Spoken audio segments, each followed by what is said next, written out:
thwarting Slav TV. As you've all probably heard by now, the Swedish-based clothing company H&M is in hot water this week after releasing an ad featuring a black boy in a hoodie that read, "Coolest monkey in the jungle." While the optics behind this ad are simply hilarious, what's even funnier is the reaction that this ad received from various black celebrities and Kangz of all walks of life. As always, dozens of blacktivists took to Twitter to express their outrage over H&M's alleged racism, posting up their own versions of the H&M hoodie with corny positive messages to redeem the poor black child's spirit and to let him know that he was still a Kang. H&M, which has always tried very hard to make diversity as obvious as possible in their ads, is suddenly being sworn by black SJW celebrities who probably don't even wear the brand because it's too low budget for them. I can go back at H&M now because I don't have money. Realistically, if you take a look at any of H&M's clothing ads,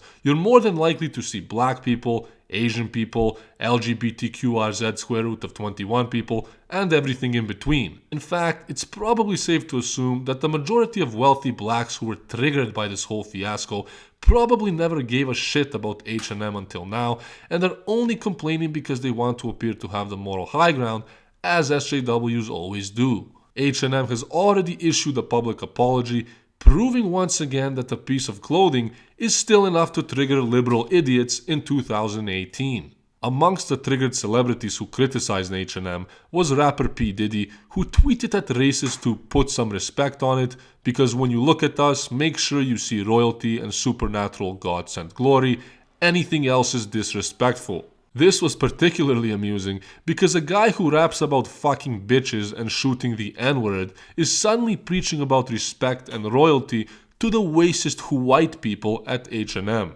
To add to the hypocrisy, Diddy himself had openly stated in the past that old white men were not welcome at his studio, and even called a black man at his concert a stupid N-word for not drinking the brand of vodka that Diddy endorses. Diddy has also allegedly offered up a $1 million modeling contract to the child because this is obviously the only moral way to compensate a 4-year-old who's going to be scarred for life from an internet shitstorm that he's too young to even understand. The child's mother has also recently come out slamming the reactions of the black SJWs, who according to her are crying wolf, and has made it clear that everyone is entitled to their own opinion. G-Eazy, another famous rapper, also stuck it to H&M by cutting his partnership with the brand, stating that his excitement for his global campaign with H&M quickly evaporated after seeing the disturbing image. This tweet was also quite moronic, considering that G-Eazy's new single, No Limits, is literally 4 minutes of degrading and disturbing material.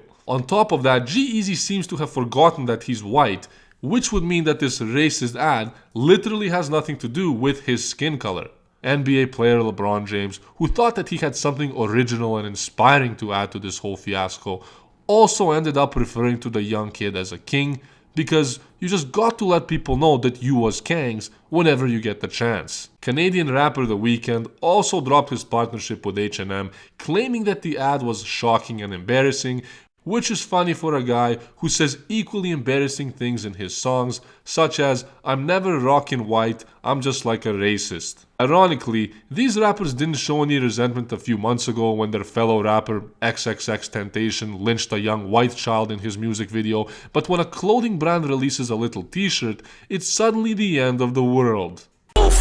But that shit straight to the booth. If you take a second to think about it, nobody would have batted an eye had the child featured wearing the shirt been white, and I think it's safe to assume that 4-year-olds aren't looking down at their cutest monkey in the jungle shirt thinking, "Holy shit, I'm being systemically oppressed by the evil white man." Similarly, black celebrities and activists who didn't say a word about actual real-world racism when footage of the Libyan slave trade emerged last month are suddenly triggered by a toddler's hoodie with some cute catchphrase on it. While this kind of hypocrisy is nothing new, it's definitely funny to see black people who themselves said racist things in the past going bananas over a clothing item just because a white Swedish brand such as H&M is behind it. So the next time you go shopping at H&M, just remember that you're a racist bigot for supporting the brand, and if you happen to see a black person shopping there too, kindly remind them that they're Kangz and that they should be shopping for shirts made of gold instead.